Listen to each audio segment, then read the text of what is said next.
Going to be fascinating. And so, if I share my screen here where you can see a little bit about Thomas, he will be teaching at Convergence this year. So I put that in there. He'll be teaching cobweb spinning, which David and I are already signed up for.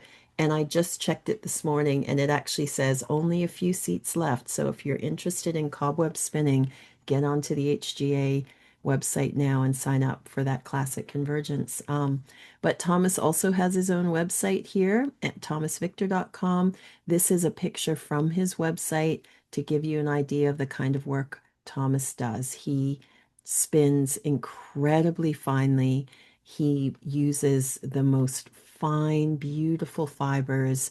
And when Thomas is a multi-award winner at the New York Sheep and Wool Festival for weaving and spinning and best in show.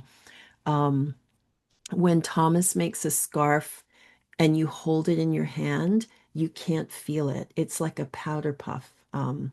So it's really extraordinary, unique work from Thomas. So I'm going to bring up Thomas and I know you're there, Thomas, because I saw you in the list, but there's so many Yep. boxes. Oh, there you are. Okay.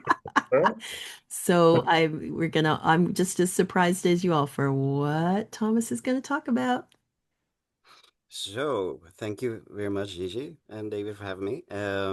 You actually asked me if I could talk about the workshops Oh, in that's right, I Convergence. did. But So, but see all those loom pieces behind you? Like you could have talked about a million things, right? But I did focus on convergence. That's true. Yeah, yeah, I will talk a little bit adjacent to that as well. good. So, let's start with the cobweb spinning. From the beginning, when I started spinning about 10 plus years ago, I always want to spin fine, and they got finer and finer and finer. And whenever I get a new type of fiber, I'm just curious, how fine does that fiber want to be spun? So it has also been my way of learning how to spin, period. But for the workshop, there will be 6 or 7 different types of fiber for a 3 hour class, just to challenge your brain and your hands. Because I think the fastest way to learn how to spin is to have several different types of fibers, because each one has a challenge or advantage. And if you just do short snippets or samples of each, the brain and your hands quickly have to figure out how to adjust the drafting. So there's a prerequisite for the class, um, that you know how to spin, and if you use a wheel, how to make adjustments for the pickup, the tension, um, and also to start things over again. Because when you spin fine, you're going to challenge yourself. The yarn will break over and over and over again. If it doesn't, you're not challenging yourself, and you can spin finer. So, that is one part of it. And as we're going to touch on so many different types of fiber, don't expect to come home with or come out of the class with a beautiful finished lace weight yarn skein. Uh, it is, as I said, to challenge your brain and just getting the understanding of the principles and the process of how you draft to spin extremely fine. And you will also learn that not all fibers can be spun to a true cobweb. There are limitations. So we will briefly touch on also if you go to like Rhinebeck or Maryland sheep and wool or get offered a fleece to have some what to look at for in the fiber to understand if you can spin it really fine or it's not suited for it. Um, hey, if you get a free fleece, take it. um, and also easy, basic prep. If you get raw fleece, how to prep it. It's usually easier to spin really fine if you hand prep the fiber compared to commercially uh, roving or top. Hmm. The reason is you usually use very low micron when you spin cobweb, and in the commercial, sorry, commercial machines, a lot of fiber is broken, so you have long and short staple together. When you hand process, even if it's a fine fiber, you're more gentle when you process by hand, so you have a more uniform top to spin from, which makes it easier. And on your website, you have a great video. I'll put the link in the chat All of right, yeah, hand processing. I'll put that in. Yeah. yeah. So it's all about the drafting to and understanding how the fibers move and what small adjustments you make to get it really fine. And I am excited to push you guys, those of you who sign up for that class or any other. And I know at Convergence it's going to be Sunday morning, so don't party too hard on Saturday night because it will be fast paced for the spinning.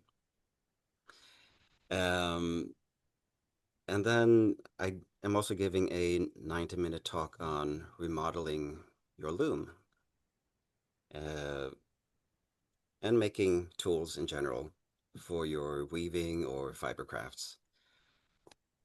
Mm. So, some years ago, I got a big loom, 40 shaft Dobby, both mechanic and electronic Dobby. Neither one worked. There was some design flaw in the shaft selection. So I stood here with a big loom, floor loom that I couldn't use. Um, Mm. I spent my budget, and then I started looking around. Well, is there anything I can use of the big loom? Or I had a baby Mac to start with, 8 shaft. So I took pieces from the big loom to rebuild my baby Mac, uh, trying to figure out how many shafts could I get into it.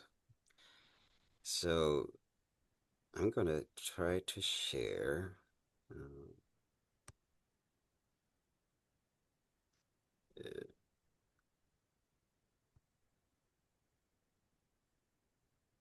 oh, yeah. So that's some of my spinning and weaving. So that is actually a scarf I wove with singles, and the staple was like 3-4 inches alpaca. But yes, you can weave with very fine singles. I could have spun them finer and it would have held up on the loom, but it was my first time, so I was a little bit precautious with it, and there was a finished scarves. So, oh, that's a small picture. Oh, just double click on it. Do you, when you are spinning such fine fibers and weaving with them, do you have to use a different warp or can you use them as warp threads as well? And do you have to overspin them to get them super strong? So I do tend to have fairly high twist if I use it for warp. Because when I started spinning, I didn't put enough twist in it for knitting yarns, and it just fell apart. So I think I started overcompensating. One thing that is really important is wash them before you put it on the loom, and Oh. both the warp and weft, as you have singles. It will crackle up otherwise. So And Mm. it also gets the fibers intermingling with each other a little bit more, kind of sets the twist, makes it a little stronger, or maybe a little minorly felted or fulled or something. you could do that, but I think setting the twist is the most important because um, I didn't do it with the weft, and I had to wash them and press them a few times before I was able to reasonably set the twist on the weft. Yeah. The warp I had put starch on or gelatin or something to make sure it didn't get fuzzy and this and that, but it dries so quickly, and then you dry it together with several strands of yarn. So I couldn't use it. I had to wash out the gelatin, and it was fine. So when you look at the warp, it's not very fuzzy at all. And that's what Uh, people say about using flax as warp thread, that you have to constantly spray it with water or, oh, this is alpaca. yeah. So the gelatin, you were better off without the gelatin. Wow. it was so difficult for I didn't have a good technique of putting it on without the warp threads sticking to each other, Ah, which would then break them while weaving. And there's a little nub. It might be a knot, but yeah. So even though I washed it, it didn't get very fuzzy because there's not all that many fibers in the yarn itself to make it fuzzy. Hmm. So just to show you, it is possible. Don't be scared.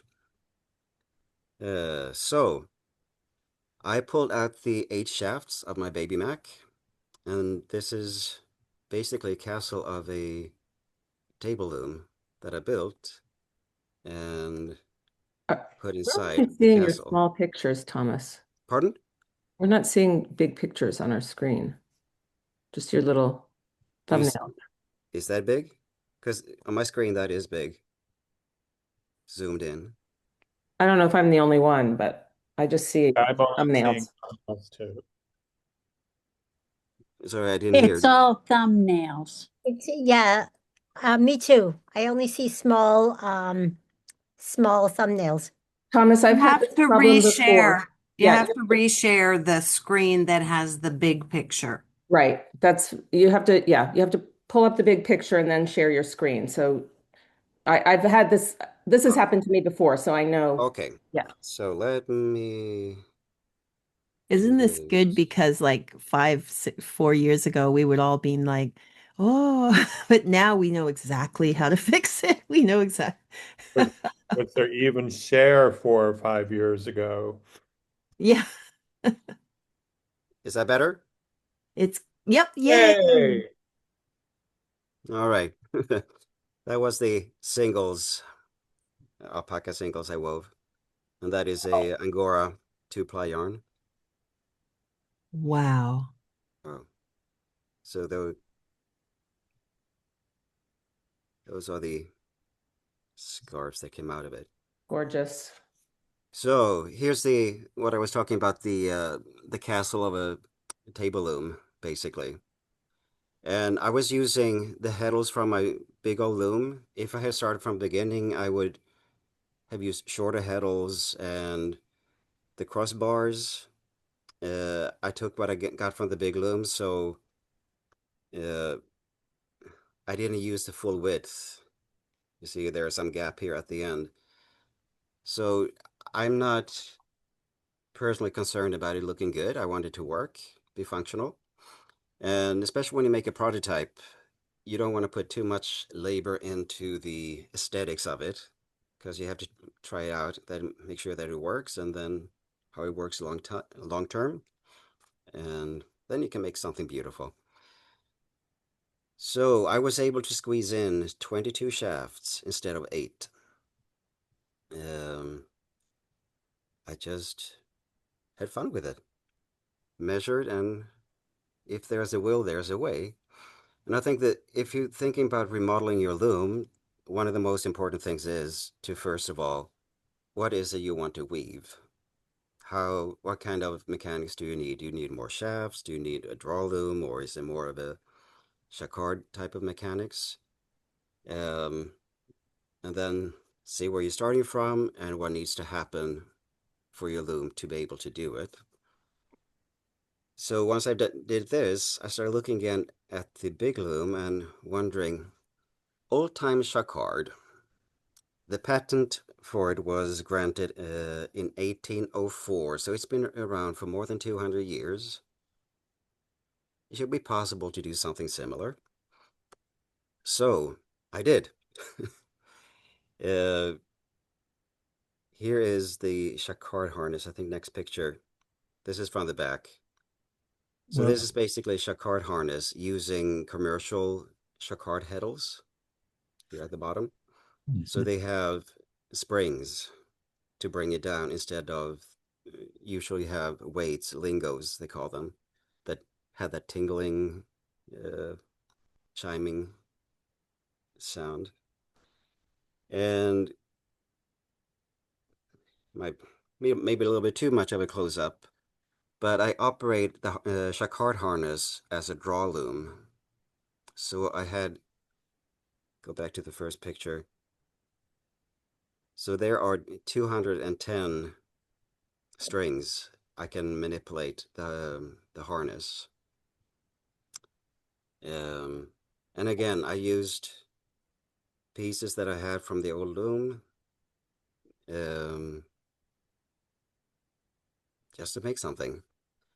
And with 210 hooks, you have quite a bit of ability to do things. I am remodeling it again, hoping to have it set up in a couple of months, but I'm a little bit tight about what I'm making. I'm using a third-party solution in adjacent to it. But today it's about spinners, St. Distaff. So I figured I'll mention also you can make your own combs, for example. So I'm gonna stop the share. Regular onion holder. You put it in the onion and you slice the onion. But this way it looks like a mini comb, doesn't it? Or if you put several of them side by side, you get a hackle. And what you need along with it is a little piece of wood and some form of dowel, some broken loom shaft or whatever. And a piece of wood shouldn't be all that hard to find. So basically, this is not my original idea. I adapted it. So you cut off the handle, make a groove in the wood, pop it in with glue, drill a hole to put in a handle, and you have that may be a little bit too fast. So I made the visual for today.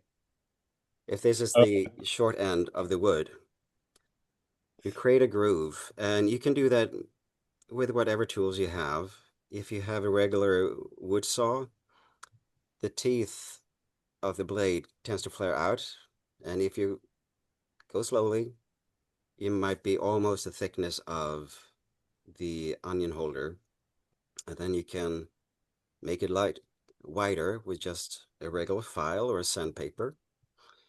You could also, if you're looking on the short on the top there, drill holes, and then with a file, sandpaper, or if you're good with a knife, cut out the hourglass shaped divisions between the holes.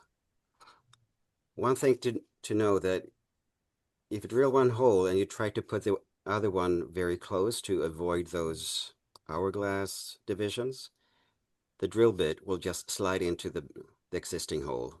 It will seek it out. And you want to have them perpendicular, so if you don't have a drill press, there's something called drill guide. I'm trying to hold it so you can see. This one has a clamp. You tie it on.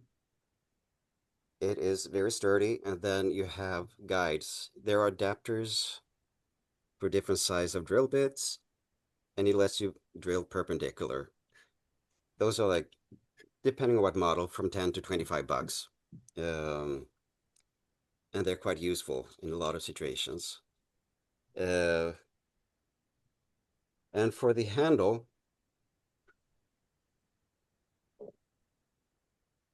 every drill bit has a little bit of a point. So if you don't want to drill all the way through, I find myself here on my paper. So there's a groove. You put in the onion holder, and you will have a very short piece of connection between the dowel and the hole in the wood. That's if you're drilling in. Drill, drill, drill. I would use a knife or something to taper off the dowel so you get more surface contact in the hole for the glue. And you can also drill a pilot hole and put in a screw to secure it even further. And then you have a mini comb, or if you, as I said, if you put a few side by side, you have a hackle for short fiber and low micron type of stuff. Wow, Thomas, that's fantastic because you go on like the Woolery or whatever and you see these tools and they're really expensive. And it never would have occurred to me, hey, you know what? It's not that tricky to make. It's just the effort of doing it. I would never have known there was like a drill guide thing and that it's not expensive to buy. Hmm. And so many of us spinners, like we never think about making our own tools, but you're No. right. It's doable for some of these And tools. it's like we've been spinning and weaving for thousands of years. So people have made these tools without the factories, without the high-tech power tools. So if people have been able to make them throughout history, why not you? That's It's just not the like, skill, it's not the skill to learn to work a little bit with wood or maybe metal, but it's fun learning. And and also, there's the thing that when you buy a tool or a loom, you expect it to work 100% fine. And I think that a lot of people have had shafts on their looms getting stuck and frustrated. Oh my gosh, I paid all this money for it, it's not working. When you make it yourself, you are so forgiving because you know exactly why it's happening and how to remedy it and live with it. So maybe I went through this presentation a little bit too quickly, but there's a recording coming. You can rewatch it. Um, it is not all that hard. And especially, as I said, don't think too much about it looking beautiful to start with. Make it functional. If people have been able to weave all these gorgeous fabrics throughout history with sometimes rather primitive tools, you can adjust things with your loom if you want to. But I will add to it, don't destroy the loom you have. Don't make changes that you cannot reverse back to the original. Um, don't blame me. uh, or also, you can find people giving away looms that might be incomplete on Craigslist or Marketplace or estate sales, whatever. It might be 50 bucks or 100 bucks and a few pieces missing. But if you want to create your own mechanics anyway, hey, you got a good start that was inexpensive or free. Go ahead and play. Mhm. Very good. So, wow. oh, Thank you. I talked 20 minutes. It was not 10. Because that's the thing, when you're passionate about something, it's like you don't even need to prepare anything. You can just start talking about it. Yeah. And it's fascinating because even for things like I have actually done a little bit of alpaca fleece washing and spinning, Hmm. and it's very particular. So I got to go down that whole rabbit hole. But these are all things that are doable if you put your mind to it. Like you said, people have done it for thousands of years. You don't Yeah. need to have a lot of money and be able to order it from these companies. No. And I bet everybody who's on social media or YouTube, once you start watching uh, reels with or shorts with weaving and spinning and fiber arts in general, some of these more primitive tools are being shown from other cultures. And it's like there's a lot of inspiration out there. Use it. Yeah. Wow. Well, thank you so much. I'm going to put the links to your convergent sessions in the chat, Thank you. and I will be in your class. So will David. If anybody's able to get out to Convergence, it's life-changing, is how our guild, New York Guild president, Katie, described it. She said Mm. it's life-changing. And I had never been one to kind of go to a big conference or anything like that, but I did go to the last Convergence in Wichita, and Katie was right. It's life-changing. It's to be in an atmosphere with so many other people who are passionate about what they do is amazing. Yeah. And about the talk, if I didn't say it, it's stated as remodeling your loom, but I will touch on other tools like I just did that easy to make. You got to start somewhere to build your confidence, and then you take on the loom. Yeah, well, I mean, if you did that incredible huge floor loom that's half your apartment and you did it, I remember when you had first gotten it, you was like, Woo. this is not working. And I'm Yeah, gonna have to remodel it. And wow, congratulations. yeah. Thank you. Yeah. I'll alert Home Goods that there will be a run on onion slicers this afternoon. Probably Onion holders, if you Google older. it. That's it. Yes. Yeah, there's like they're $1 or $2. So, Yeah. uh, yeah, And most of us probably have one laying in our kitchen drawer that we've never. I'll go ahead and tease Donna Ritter. Never saw one before. Didn't know what to do with it. So. yeah. And when spinning uh, cobweb yarn or fine yarn, just a regular dog brush. Long term, I do advise to getting a flicker brush because they last longer. But if you're just starting out or have a small amount you need to work through, using a dog brush that looks like a card, and then you can spin from the lock, or you can place it on one of these. Or I know people even using regular hairbrushes to Yes. brush through their fiber. You might get a little bit of static if they're plastic, but you can work around there. Yes. Wow. Oh, thank you, Thomas. You're Thank you, welcome. Thomas. Thank you. Can't wait to be in your class. And Oh, I look forward to see you and push you a little bit. that's all right. We won't push back, but No, looking forward looks to, like you'll do fine. yeah, I can't wait.